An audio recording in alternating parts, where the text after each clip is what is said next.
is a Learfield presentation of the Oregon Sports Network. And Oregon is going to play in the national championship game. This is Duck Insider. These are good problems to have, right? Very. So much success that you have more than one place to be. 5-3, touchdown, Oregon. Off a dribble, launches, and hits the three.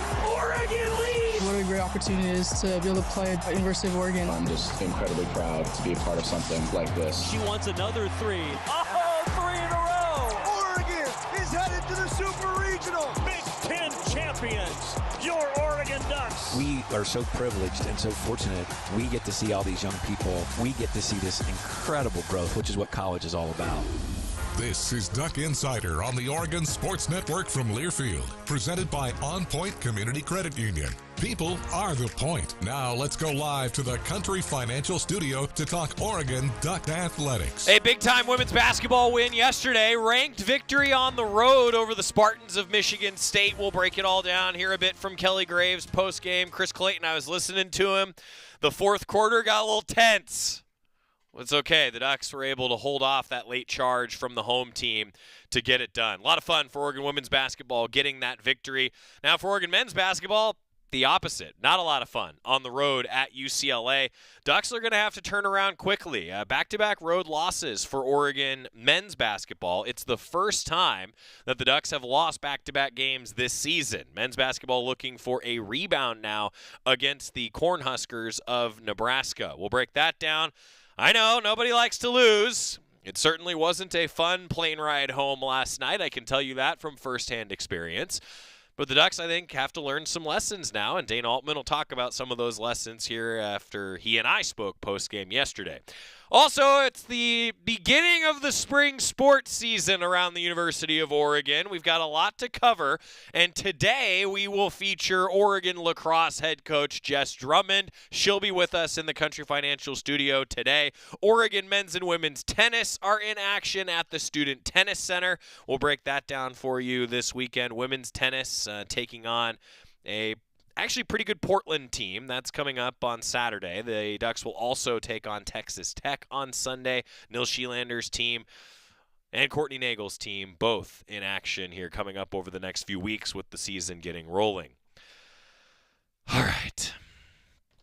Women's basketball. What a victory it was. 63-59. So even though Michigan State outscored the Ducks 19-8 in the fourth quarter, the Ducks held the Spartans to one of their last 9 shooting.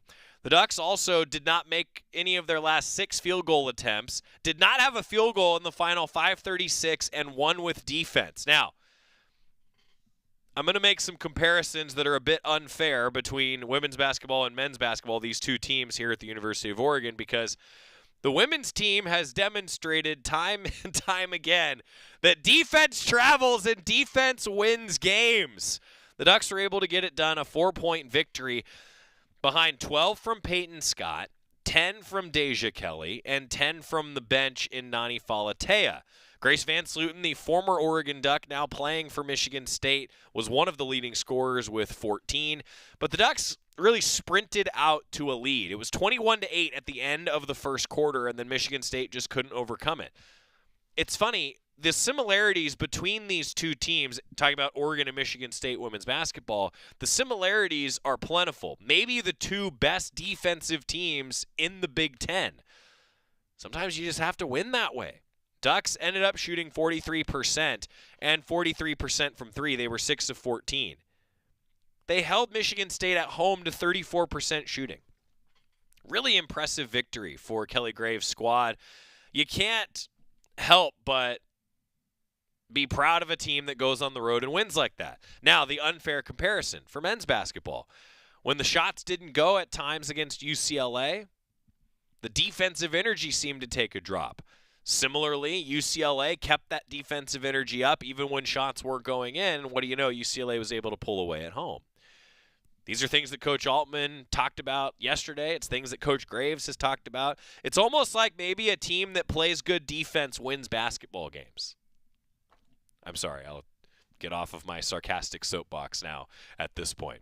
But really impressive for Oregon women's basketball. First road win over a ranked team since December 13th of 2020 when the Ducks beat then 15th ranked Oregon State. First on the road in the series with the Spartans, and the Ducks now lead the all-time series against Michigan State 4-1. Ducks have held 12 straight opponents below its season scoring average. Michigan State entered the game averaging 82.8 points per game. The Ducks held them to 59 at home. Defense travels. But that's 12 straight times that the Ducks have held their opponent below their season scoring average. Defense travels. In the 4-game winning streak that the Ducks are currently on, Oregon is allowing teams to score just 52 points per game. Defense travels. I think it's safe to say that Kelly Graves was pretty darn happy post-game as he sat down with Chris Clayton. And, of course, it came down to the wire. There was some late drama, but, woo, wow, Coach. Defense travels. The offense did today, too. Well, it did for a while until it didn't. Right. You had a steep walk my breath yeah, here you had a a steep second. walk up the stairs. I promised I was going to give you a chance to rest, and I got too excited in the moment. Well, that's only part of it. Mainly it was exhaustion from being down there. I just tell you, I was just so proud of the team. I did a poor job in that fourth quarter of coaching them. I thought we played a little more tentative, maybe not to lose instead of continuing to attack, and I think it cost us. Although we had some good opportunities to score, and we just didn't make them down the stretch. But that defense, when we really need a stop, that last 3 or 4 minutes, the defense stepped up. And how about Philly? She gets the rebounds. And then, I know she had a tough night at the line, but she makes the 2 that count. Right. And that's what gamers do. They put aside the fact that they had missed a few, and she stepped up there and made them when they counted. So I'm so proud of her. I'm so proud of the team. It was a great team effort, just a great team effort all the way around. And to play this team, Michigan State, who was 10-0 at home this year, 12 straight home wins going back to last year. We talked about it a lot, but what does it say about the confidence, the composure of this team to come in here, weather the storm, and get a win? Well, it just means a lot. I mean, this is a huge win. This is a quad 1 win. This is a highly ranked team. Like you said, they were undefeated at home, and they've made some teams look bad. And we came out, I told them at halftime, that was just a business-like effort in the first half. We played so efficiently. We turned some over, but it was just an efficient first half. And then we built on it a little bit in that third, and then obviously it got away from us a little bit. But, we never gave the lead up. We kept it the whole time. We got the stops when we needed. And, just shows that we've got some tough, gritty kids that just play their butts off. They believe in each other. They trust each other. All those cliches, I know, and now I understand why coaches say them, because that's what it came down to. We really trusted our effort and trusted each other, and we made the plays. Yeah, well, I've exhausted a lot of those cliches too. It was a fun one down the stretch. Well, you mentioned the second half, maybe didn't shoot great from 3, but you make 6 threes, 43% from 3. How did the outside shooting come alive in this one? Well, I thought it was big in the first half. Both Sophia and Nani. I think Peyton hit one too. Yep. Deja hit one. That just it changes the game. And in the games where we've struggled and the games we've lost, the 3-point shooting has really hurt us. And we made them tonight, especially when it counted. That first half is as good as we've played, I think, in a while offensively. We just were fluid. We had some things rolling, and we used a deep bench today. I think we played 11 players, and so everybody contributed. Everybody contributed, and I see Sarah down there hugging her dad, and she had a whole bunch of people here to see her play, and I'm just so happy for her. Anytime you get a chance to go home, especially when you're a long way away from home, you go home in front of your family and friends, and you get a win like this, that's something they'll remember forever. And Sarah played really, really well. Yep. She didn't play as much in the second half. They went small. We actually gambled putting Philly back in late. I'm glad we did, because she got some big boards for us when we really needed it. But they went small for the last quarter and a half, and we had to kind of match it because, it's hard for Sarah, it's hard for Philly, it's hard for Mina, to follow those guards around. And but we did it, paid off, and we got a great win. So 16 in the net rankings, Michigan State was. Number 16 in the AP poll. You beat them on the road. What can this do now moving forward with Michigan ahead on Sunday? Well, we're going to enjoy tonight. I haven't thought that far ahead. Yeah, you're right. But, this is a quad 1 win. They're not going to fall out of quad 1. I mean, they're going to be a top 25 program the rest of the way. And this is just a huge win for our resume. And, we've got what a great way to start the second half of conference, right. To do it on the road. So now that's three road trips in a row where we've gotten at least one. And now we're going to go ahead and get a little greedy. We want to go up and get another one in Ann Arbor. I know that's going to be another difficult game. But, I think they're starting to believe that 7 out of 8 we've won. And people, I think, sometimes forget, we've got 9 new faces out there, and they're still just kind of learning to play with each other. And you can see it working now. They're really starting to gel. And, and you were with us this week. Our kids were, I wouldn't say casual. Our kids were very loose today, weren't they? Yes. They've been loose on this whole trip. Yep. They've been so much fun to. I brought that up in the first half. It looks like everybody's having fun. Yeah, and that's kind of how we've been playing, and that's how they act off the court. And it was funny. I don't come out for warm-ups and things like that, but the staff does, the coaches do, and every time they come in, I always say, hey, how do we look? And to a coach, they all said, we look really loose. And then we played like it. So just happy for them. What a great day to be a Duck. Yeah. You feel like your team's usually at their best if they're loose and having fun like that? Yeah, and we weren't loose and having fun late in the game, and that's on me. I start to get a little animated, and so did they. They feed off it, but just the more we can win these close games, the more they believe that when we're in a close game, we're going to win it. And that there's something to that. There really is. This is, I think, our 5th win by now 4 points or less. Yeah. And all of those were big ones. Auburn, Baylor, and then the 3 here in conference. So, they just they're believing. Amazing. Congrats. All right, buddy. Thanks, Chris. Winning a bunch of 1 or 2 possession games, huge deal. Over the course of an entire season, I mean, I can't tell you the amount of conversations I've had with Coach Altman, Coach Graves, too. I mean, I'm with Coach Altman more often. I cannot tell you the amount of times that he brings up, hey, your season's going to be defined by those 1-2 possession games, those games by about 4 points. Oregon women's basketball continues to win those. Now, I really loved that Coach Graves brought up the fourth quarter, though. He said, hey, he gets a little animated. He gets tight. How many times do we talk about that a team takes on the personality of its head coach and its coaching staff? And there you go, right? So they're playing loose. It worked early.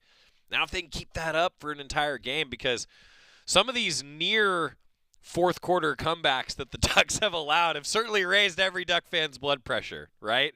There's been a couple at home where it's been like, I don't know. Then the Ducks have held on. Now, if some of these close games, and yes, basketball is a game of runs. You're always going to have these punches and counter punches throughout a game.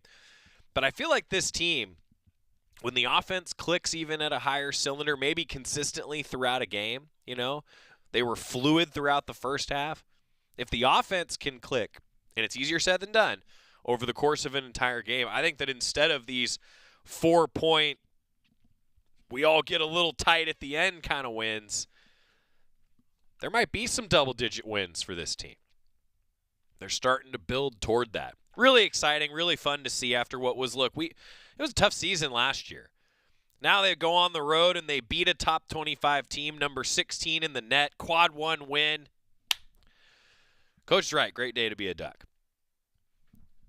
Now on the flip side, when we return, breaking down a little bit of men's basketball. Some of the takeaways from what was a tough one in Westwood. The keys to Sunday's game now at home against Nebraska. Breaking it down on the Oregon Sports Network from Learfield. As a local community credit union founded by teachers, OnPoint is committed to supporting the students and faculty at the University of Oregon. And on game day, we're right there with you, on the field, in the bleachers, and in the classrooms. Drop by our local branch today and discover the many ways OnPoint can help support your financial well-being. OnPoint Community Credit Union. People are the point. Federally insured by NCUA. Equal housing opportunity. At Shadow Hills Country Club, we're more than just an award-winning golf course and practice facility. Our events team offers all-inclusive event pricing that allows us to take care of all the details while you enjoy your event. Our indoor and outdoor venues offer you a wide variety of fully staffed options that put the focus on you. From weddings to business and social events, at Shadow Hills Country Club Events Center, you get the benefits of a resort atmosphere and amenities in a peaceful country setting, just minutes from downtown Eugene. Call for a tour today or visit shadowhillsevents.com. You're listening to Duck Insider. Duck Insider on the Oregon Sports Network from Learfield.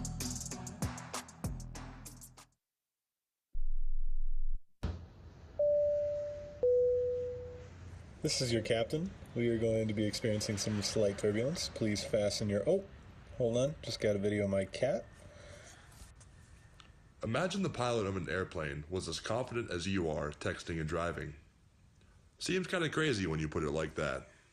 Visit StopTextStopWrecks.org. A message brought to you by the National Highway Traffic Safety Administration, Project Yellow Light, and the Ad Council. Comes to a gun suicide attempt, all it takes is a moment. Heather and I had an argument just like any other couple. I was lost. I had snapped. I had a gun and I was going to take my own life.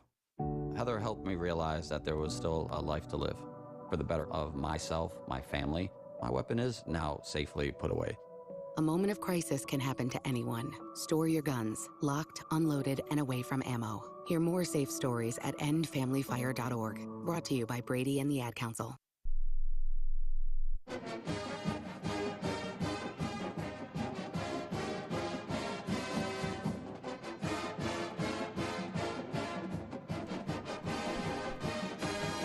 Duck Insider presented by OnPoint Community Credit Union. Joey Mack with you in the Country Financial Studio. Women's basketball with a big win to kick off the doubleheader of basketball yesterday. 2 road games, and now Oregon men's basketball. It was a tough one, I fully admit. 40-26 at halftime. And then I thought the critical stretch in the game, with UCLA getting the win, the 5th loss for Oregon men's basketball. Still a top 25 team, don't get me wrong. Still a top 25 team, but things that I know Coach Altman would like to see improved here moving forward. I thought the critical stretch in the game was when Oregon was outscoring UCLA by 4 in the second half, had a little momentum, and then 4 straight offensive possessions, the Ducks turned the ball over. And it just felt like the Ducks had a chance at the momentum. They had some momentum. And next thing you know, UCLA starts to pull away from them again because the Ducks just weren't consistently getting good shots. They ended up going 4 of 23 from 3. UCLA, on the flip side, went 11 for 23 from 3. UCLA was 12 for 23 from downtown the first time these two teams met, when UCLA won on that banked-in 3. But the banked-in 3 wasn't what lost them that game. Just like the three-point shooting alone isn't what lost the Ducks this game on the road. A 78-52 win for UCLA. I think Coach Altman would say, and he does say it as much on our post-game conversation that you're about to hear in a moment, but the Ducks just, I think, settled for the 3 more often than they needed to. They started the game 6 for 6 from 2. I think if Oregon can work the ball in, when the shot isn't going, if they can work the ball inside, the Ducks have the ability to score at an efficient clip around the basket. Guys like Nate Biddle. TJ Bamba seems to be able to get to the basket at will. I think there's some takeaways from this game where UCLA was able to pull away. They ended up shooting 56% from the floor. Nate Biddle was Oregon's leading scorer with 13 points. Keyshawn Bartholomew with 12 off the bench. TJ Bamba had 11. Jackson Shelstad was 0 of 2 in the game. That was it. He had no points. Was 0 for 2 from 3. When he doesn't score it, though, the Ducks are deep enough to still win games. They can use that deep bench. I felt like there were just so many moments where it just didn't go Oregon's way. And you'll hear it in Coach Altman's voice. Frustrated at the loss, no doubt. And now the Ducks do need to use it as a learning moment. Flush it, learn from it. Because Nebraska is coming off an overtime win over Illinois. Nebraska, a team that's been kind of down in the Big Ten this year. They're riding high coming to Matthew Knight Arena at 4:30 on Sunday. We'll have a 4 o'clock pregame show. You'll be able to hear from Luke Jackson, who I think will find a way, because he always does, to brighten my day around Oregon men's basketball. I was texting him during the game, and I was like, this is tough. Like, I'm running out of things to describe it. You know, UCLA it was UCLA's night. It wasn't Oregon's night. It was that simple. Coach Altman breaking it all down when we met postgame. Coach, I know that's a hurting locker room right now. Just takeaways here from this one tonight. Well, really disappointed. Obviously, we took too many threes and didn't hit them, which has been a problem for us. We have a hard time deciding, when we are going to shoot threes. We did the same thing against Purdue. We just settled 4 for 23. We were actually 60% from 2 tonight. And started the second half, get it down to 10 points and 4 turnovers in a row. We have a 2-on-1 break, and Bam turns it over and get a stop. Nate turns it over. We had 4 turnovers in a row with a 10-point game. So didn't give ourselves an opportunity there. And then we lost our composure a little bit, and they hit got a couple offensive rebound putbacks. They go 11 for 23 from 3. And, it was kind of the same game we had in Eugene, where they went 12 for 23 from 3. So they shot the heck out of it. We didn't. And but again, the turnovers in the second half, we had 11 turnovers in the second half. We just didn't give ourselves an opportunity to make any plays. We start the second half playing really good, making plays, score on 5 of our first 6 possessions, or 6 of our first 7, and taking the ball at the basket. And then, like I said, the turnovers really changed the game. Yeah, I mentioned that before you came out, Coach. It just felt like that was kind of the critical turning point in the game, wasn't it? Yeah, I think so. We had it to 10, and we could have put some pressure on them, so everything wasn't as free-flowing for them as they made it. But we really did a poor job there. Now you got to bounce back. Absolutely. Now it's got to get the one on Sunday. We got to flush this one. We got to get back. Thanks, Coach. Appreciate all right. Dana Altman talking with us post-game, and you can hear it in his voice. I mean, frustrated, no doubt. And this has kind of been the story of Big Ten men's basketball this year. Like, Ohio State went on the road to Penn State after Penn State played really tough at Michigan State, and Ohio State just smoked Penn State on the road yesterday. Nebraska gets a win over Illinois. It's been that sort of beat-itself-up conference, but to take that also a step further, you've seen some wide gaps in victories. It's not just Oregon losing to Illinois, Oregon losing to UCLA. There have been some big margins of victory. I don't know what it is in this conference this year. It's been a bit of a storyline. At least as I look around at the scores, you see those sorts of wins. I think that it says a lot about the conference that you have that level of depth, and teams are going to, if they go on a couple runs, they can pull away from somebody. That's the talent level that's in this conference. When it's not your night, another team's going to be good enough to smoke you. And that's what's happened around the conference, not just to Oregon. But the Ducks do need to bounce back, and I hope to see everybody at Matthew Knight Arena. 4:30 against Nebraska on Sunday, televised on Big Ten Network. A 4 o'clock pregame show with myself and Luke Jackson as the Ducks will try to end this 2-game skid. And I know it. I mean, it's funny, like, Coach, it's a top 25 team still, and Coach wants more out of it, right? You want to always try to get better. That's the goal. As the broadcaster, I'm around the team that always seems to want that, always has that mentality. And believe me, fans, I see it. Like, I know fans are like, hey, this team can be really good. They can get better. And there's a reason that Coach Altman's teams tend to be really good after Valentine's Day. Things start to click. Communication gets better. Hopefully the Ducks are on the precipice of that here, because it's still a top 25 team with only 5 losses. But I think I agree that, as Coach Altman alluded to, there's more there. This team has some more potential to be realized. Men's basketball 4:30 on Sunday at home at Matthew Knight Arena. Acrobatics tumbling season going to get rolling at Matthew Knight Arena soon as well. The National Collegiate Acrobatics Tumbling Association released its preseason coaches poll this morning. The Ducks are tabbed as the number 4 team heading into this 2025 season. Ducks will be at home for or I should say, who took home 4 event finals in 2024 and finished as the national runner-ups in 2023, one of 4 teams to receive first-place votes. Baylor is the number 1 squad, then Quinnipiac, followed by Gannon.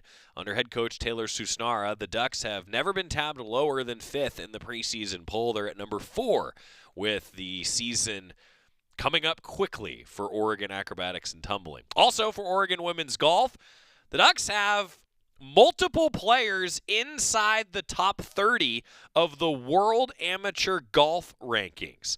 Kiara Romero checking in at number 12 in the World Amateur Golf Rankings, and Suvichaya Vinachatham checking in at number 29 in the latest World Amateur Golf Rankings. A good team that Derek Radley has assembled for Oregon women's golf. And speaking of Oregon women's golf, they're in action in California coming up on Sunday through Tuesday of next week as the golf season gets rolling. Another season starting up, Oregon Lacrosse. Jess Drummond, the Duck Lacrosse head coach, will join us because we are 1 week out from the opener at Pape Field. Coming up next, Jess Drummond sitting down with us in the Country Financial Studio on the Oregon Sports Network from Learfield. As a local community credit union founded by teachers, OnPoint is committed to supporting the students and faculty at the University of Oregon. And on game day, we're right there with you, on the field, in the bleachers, and in the classrooms. Drop by our local branch today and discover the many ways OnPoint can help support your financial well-being. OnPoint Community Credit Union. People are the point. Federally insured by NCUA. Equal housing opportunity. Hey Duck fans, at Country Financial, they make insurance easy. Whether you're shopping for home, auto, or more, their representatives will take the time to understand your specific needs and explain what options work best for you. Worry less and feel more confident knowing you're covered. Visit countryfinancial.com to get started today. Experience more with Country Financial. Auto and home insurance policies issued by Country Mutual Insurance Company, Country Preferred Insurance Company, and Country Casualty Insurance Company, Bloomington, Illinois.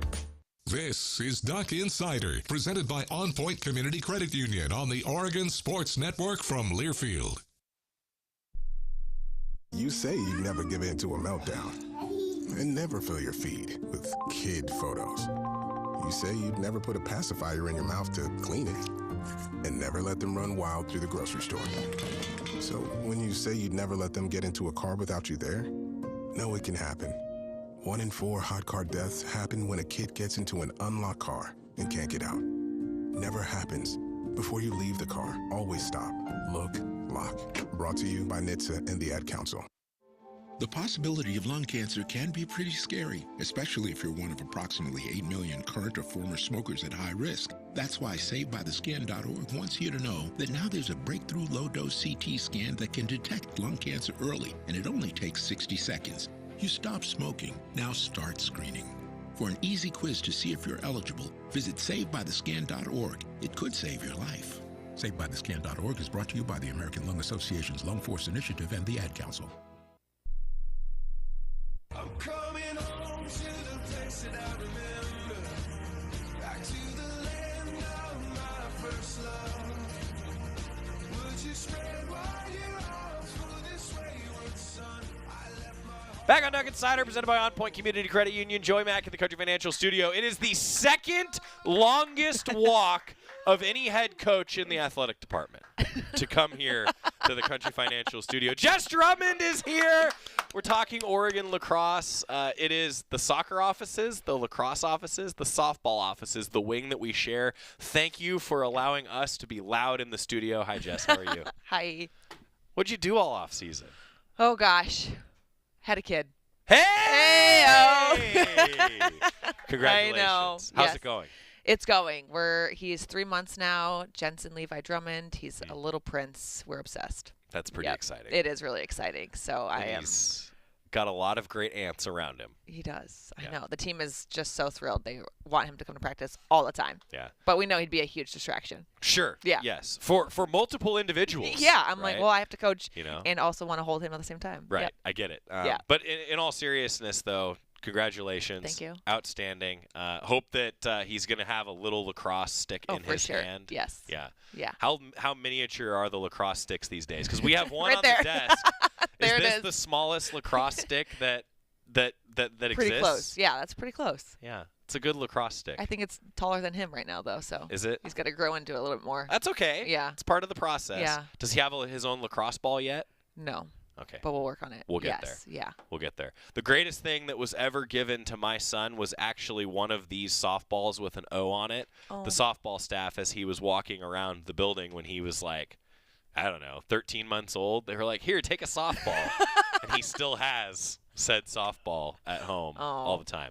In any case, congrats. Thank you. That's great. Thanks. The balance, I can only imagine, Yeah. is a challenge, is Yep. difficult, but you must be excited for a new season. Super excited. Yeah. It's crazy. I don't know how people do it. I guess I just thought everyone's just a power person, and then now being in it, I'm like, oh my gosh, they're really superhumans. Like yeah. Being in season, having a family, I'm like, wow, full swing. But I'm excited. My team is so awesome. My staff rocks. They just absolutely crushed it off season when I was on maternity leave and just dominated.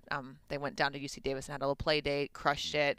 The team looks fabulous, so it's great to be back. Miss them a lot. So go back in time if you could for fans. Like, sure. You end the season, there's a review, and then I don't know, just the whole off season. What was it like for you, especially with the new edition? Yeah. Are we talking like? Give me the holistic view. Season's over. We do our final interview on the show. Wow. Then we're talking now before a new season. What's happened since so then? much. Yeah. So summer, we go recruiting. We're all on the road. We're bopping all over the country, finding those future Ducks to come here.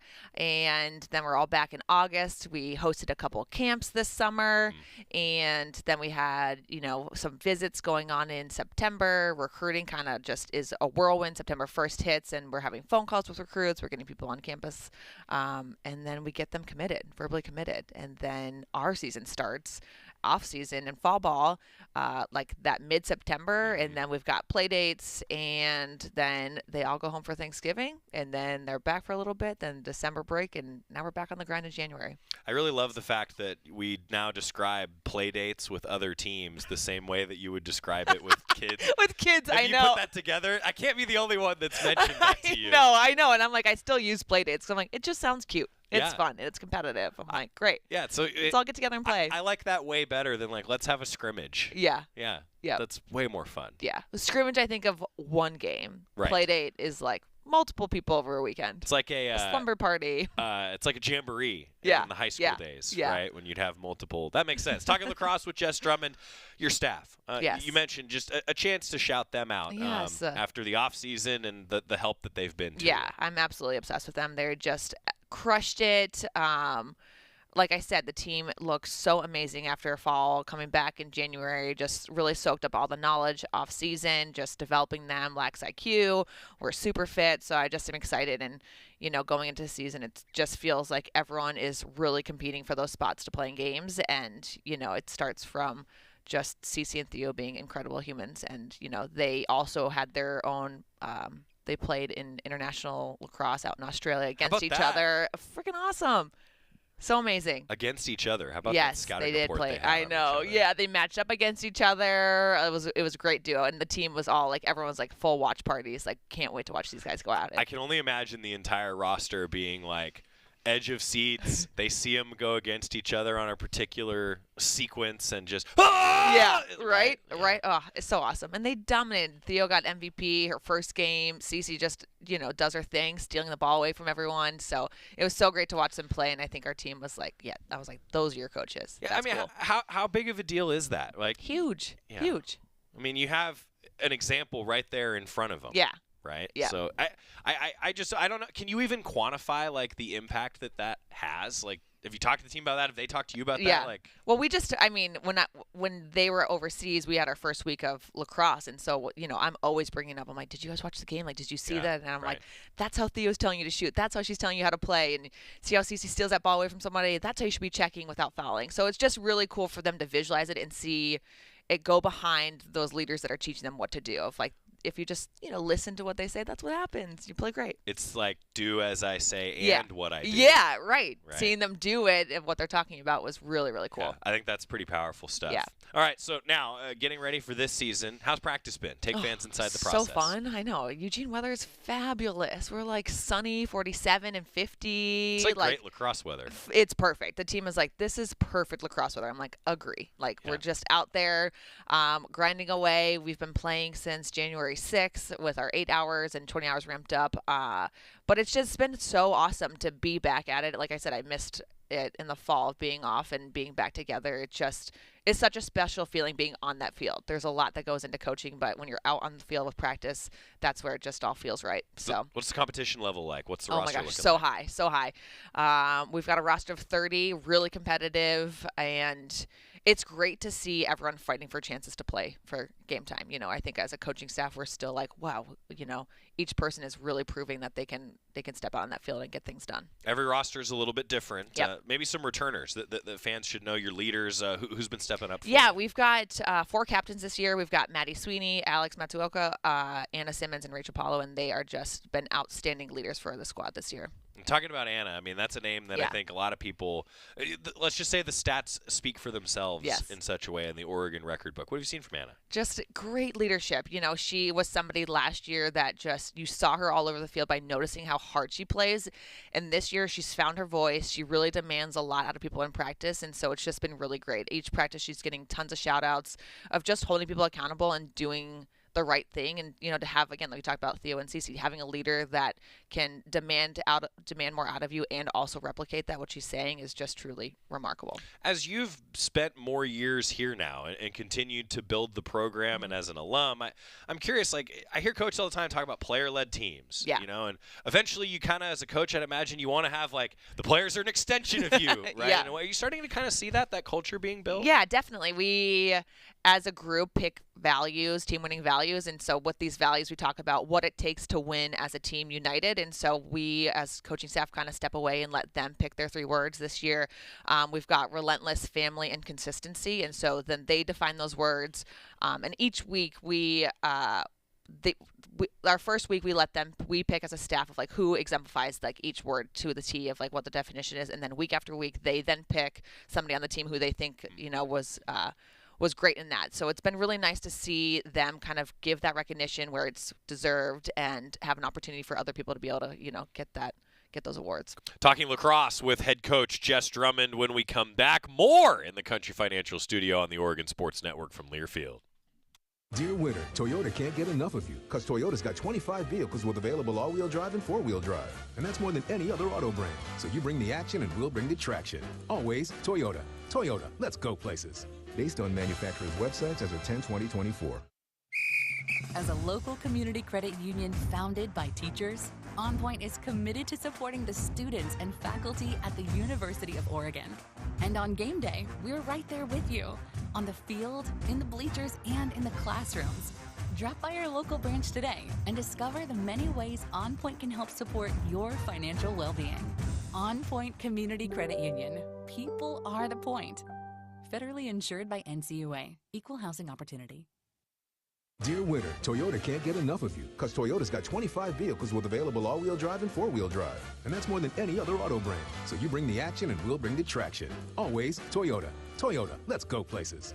Based on manufacturer's websites as of 10/20/24. Back to the Country Financial Studios in 60 seconds. This is Duck Insider from Learfield.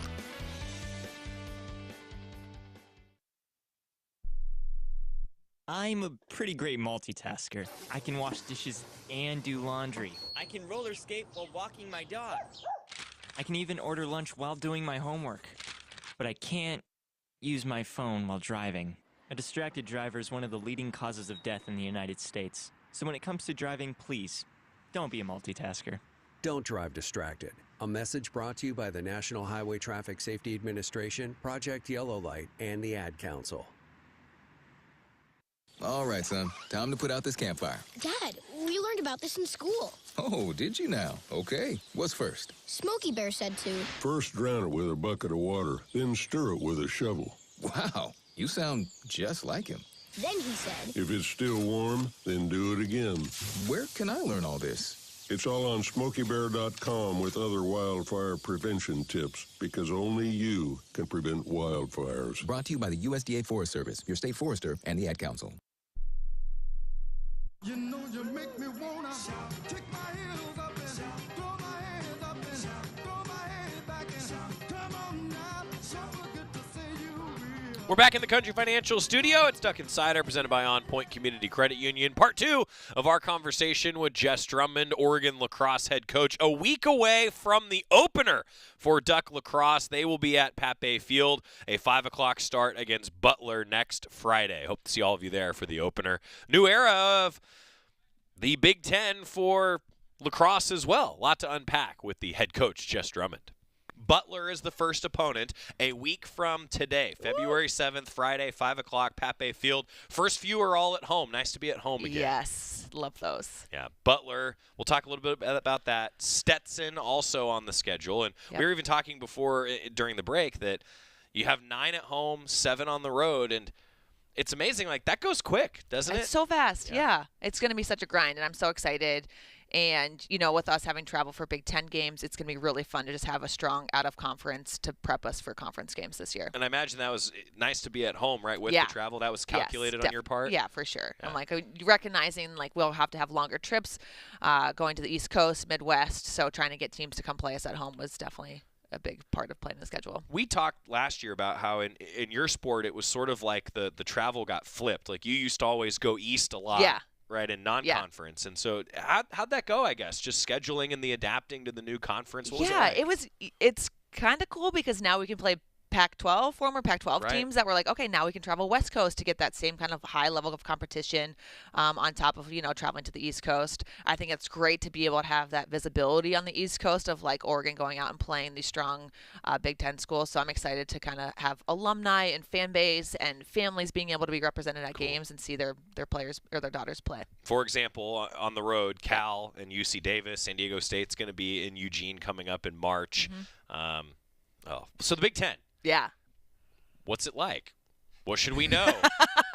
I mean, in every sport, I'm still figuring it out, right? Oh, yeah. I can't say that I'm an expert on the athletic department of Maryland. No. Sorry, I know Rob Mullins worked there once upon a time. Rob, if you're listening, I know I'm getting there. We're going to get there. So what's it like? I mean, how's that scouting been for you? Amazing. You know, Big Ten lacrosse is the elite lacrosse level. And so going into that is just so hype of, you know, we have to be on. We have to rise to the challenge, play these big dogs. And, you know, there's a ton of national championship winners in this conference. And consistently, they're all ranking above the top 25, with at least 5 of them finishing top 5 consistently. So I think that's going to be super awesome for us to, you know, play at that level and see what we need to do. And, you know, our only option is to rise. So that's exciting. Youth lacrosse. Yes. I wanted to ask you about this because last week you had an event, and then just coming up this weekend, another event that connects. Tell fans a little bit about it. I know. So there's this event called Sixes Tournament. It was a 7v7 when I was a player. So this tournament's been around since the OG years, and I loved it. The OG years of, like, a decade lacrosse. ago. Okay, whatever. I'm just saying. The first years of lacrosse at Oregon. Okay, all right. Yes, all we're right. growing the game out here. Yes. And inaugural Pac-12 lacrosse tournament in 2018, by the way. That's but MPSF was before that. Right. So yeah, there it goes I'm way trying back. not to let you call yourself old. I'm not old, but I'm in a different era of my life. Got it. Anyways, the 7v7 tournament was so fun as players.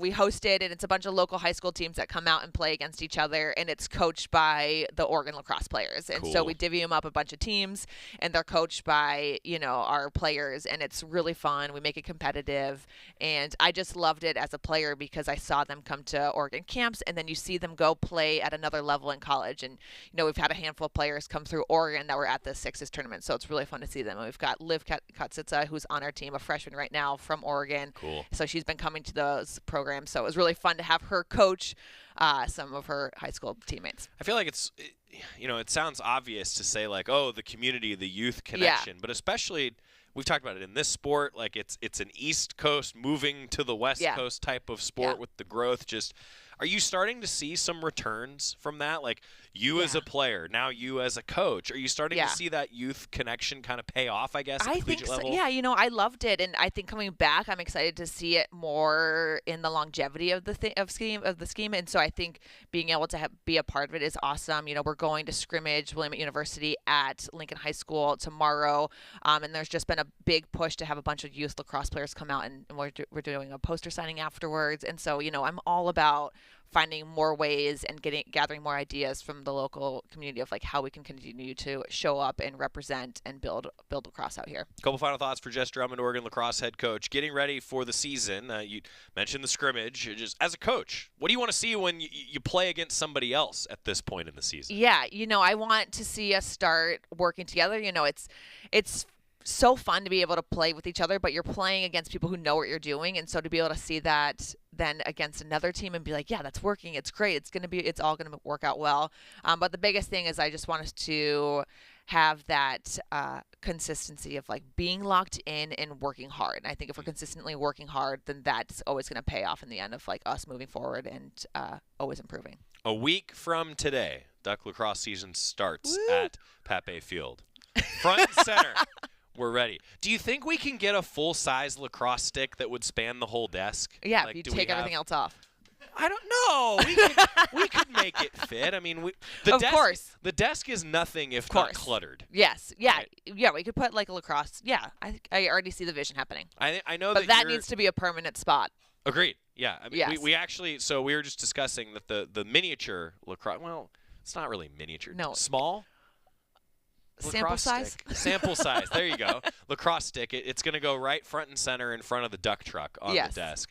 The desk, I got to be honest, as somebody who has a level of like organization need, the desk does stress me out a little. Yeah. There's a lot going on. We could reorganize it. Yeah, but then I got inside the show. We made it like really like Joey orderly one time, and we put it on camera, and Scott and I looked at it. We were like, this is boring. Yeah.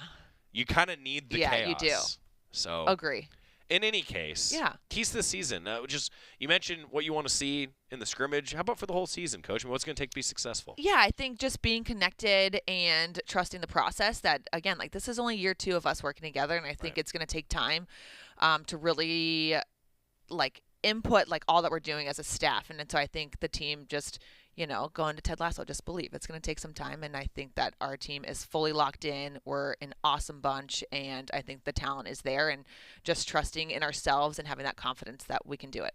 The Believe poster, by the way, is still on the door of Jess Drummond down the hall. It's always nice when I walk by. See, I should say, when the door's open, that's more fun. Because then I get to pop in and see you. But when the door's shut, I can just be like, Believe. Yeah. So I get it. The doors are kind of empty, so it's nice to have something on my door of like, just read it and feel it. So you're excited for the continuation of Ted Lasso, I take it? Yes. I'm very excited. Okay. And I'm glad he's coming back, because I originally thought it was just kind of like a spin-off vibe, but now that it's not, I'm fired up. I'm going to go rewatch all of them all over again. How many times have you watched it now? At least 5. Yeah, that tracks. Jess Drummond, Oregon lacrosse head coach. Hey, thanks for being here. Thank you. I'm really excited that we get to bring the lacrosse stick back. The green and yellow, by the way, netting is pretty sweet. Pretty sweet. What else should fans know? Did we miss anything?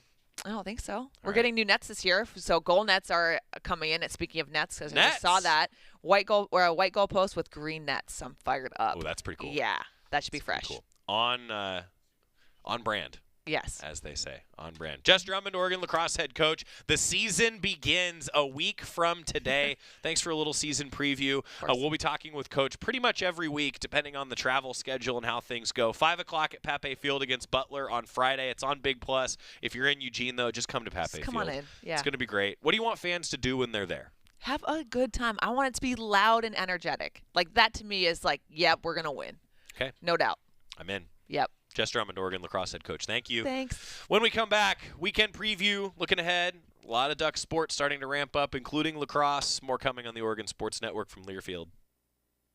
Hey, Duck fans, at Country Financial, they make insurance easy. Whether you're shopping for home, auto, or more, their representatives will take the time to understand your specific needs and explain what options work best for you. Worry less and feel more confident knowing you're covered. Visit countryfinancial.com to get started today. Experience more with Country Financial. Auto and home insurance policies issued by Country Mutual Insurance Company, Country Preferred Insurance Company, and Country Casualty Insurance Company, Bloomington, Illinois.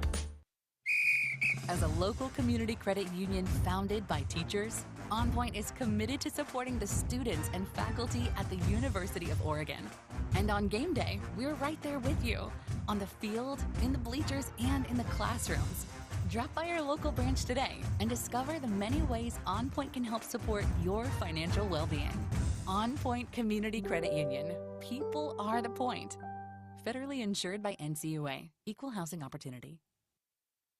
Duck Insider continues from the Country Financial Studios in 1 minute on the Oregon Sports Network from Learfield.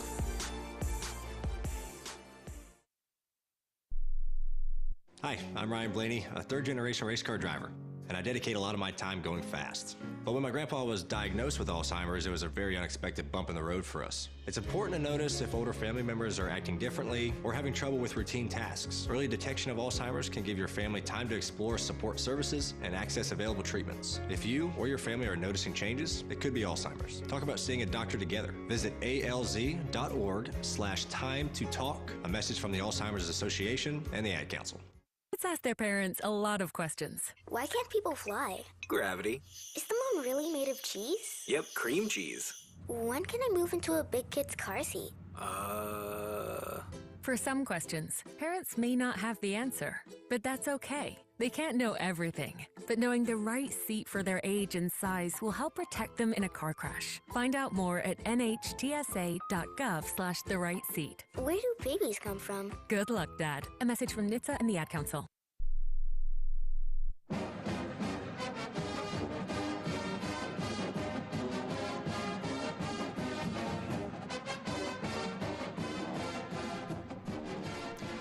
We're back on Duck Insider, presented by OnPoint Community Credit Union. So every now and then, the staff around the University of Oregon Athletic Department uncovers some gems. Shout out to Mathis Brewington from the marketing team for tipping me off. And for Paula Swan, who's been with the Ducks a long time. Check out the awesome poster that we found. This thing is in pristine shape. From the Pac-10 tournament champion team, the 06-07 season NCAA Elite 8 men's basketball team. Look at that. Those of you who are watching the show, that is a phenomenal poster. Now we have to find some wall space in the studio. I don't know where it's going to live yet. I guess, the 02 Pac-10 champions poster that's framed is pretty sweet. Maybe we could put them both in one frame, swap it out as needed. But right now, current Oregon basketball analyst Luke Jackson is in that photo up on that wall, which is perfect for Luke joining us. That's good stuff. Meanwhile, Oregon softball season is coming up. Lindsey Grine met with the media, one of the best pitchers in the ACC a year ago, transferring in to play for Coach Lombardi. She previewed the Oregon softball season that starts in a week. Lindsey Grine, getting to know her. Lindsey, just how have you been adjusting to Eugene? Just what's it been like getting accustomed to this program and some of the girls and the staff on the team? Yeah, I think making the jump 30 hours away from home was a little intimidating at first, but the people make the place, and Eugene has some really amazing people. I'm really fortunate to play for a coaching staff like the one we have here and to make friends and teammates like the ones we have here. They're just great people, made it super easy to adjust and to feel comfortable, and now I'm really happy to call Eugene my second home. So, What brought you out? Why Oregon?